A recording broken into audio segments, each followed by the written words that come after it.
एक व्यक्ति ऑफिस में देर रात तक काम करने के बाद थका हारा घर पहुंचा। अंदर घुसते ही उसके बेटे ने पूछा, पापा आप 1 घंटे में कितना कमा लेते हैं? पिता ने गुस्से से उसकी तरफ देखते हुए कहा, 100 रुपए। बेटे ने कहा, पापा क्या आप मुझे 50 रुपए उधार दे सकते हैं? इतना सुनते ही वह व्यक्ति आग बबूला हो उठा। तो तुम इसीलिए ये फालतू का सवाल कर रहे थे ताकि मुझसे पैसे लेकर तुम कोई बेकार का खिलौना या उठपटांग चीज खरीद सको। चुपचाप अपने कमरे में जाओ और सो जाओ। ये सुन बेटे की आंखों में आंसू आ गए और वह अपने कमरे में चला गया। उसका गुस्सा शांत होने पर वह बेटे के कमरे में गया और बोला, मैं सोच रहा था कि शायद मैंने बेकार में ही तुम्हें डांट दिया। दरअसल दिन भर के काम से मैं बहुत थक गया था। I am sorry. ये लो अपने 50 रुपए।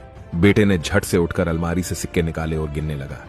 ये देख उसका पिता क्रोधित होकर बोला, जब तुम्हारे पास पहले से ही पैसे थे तो तुमने मुझसे और पैसे क्यों मांगे? बेटे ने कहा, क्योंकि मेरे पास पैसे कम थे पर अब पूरे हैं। पापा अब मेरे पास 100 रुपये हैं। क्या मैं आपका 1 घंटा खरीद सकता हूँ? आप ये पैसे ले लीजिए और कल घर जल्दी आ जाइए। मैं आपके साथ बैठकर खाना खाना चाहता हूं। बेटे की यह बात सुनकर पिता की आंखें भर आईं।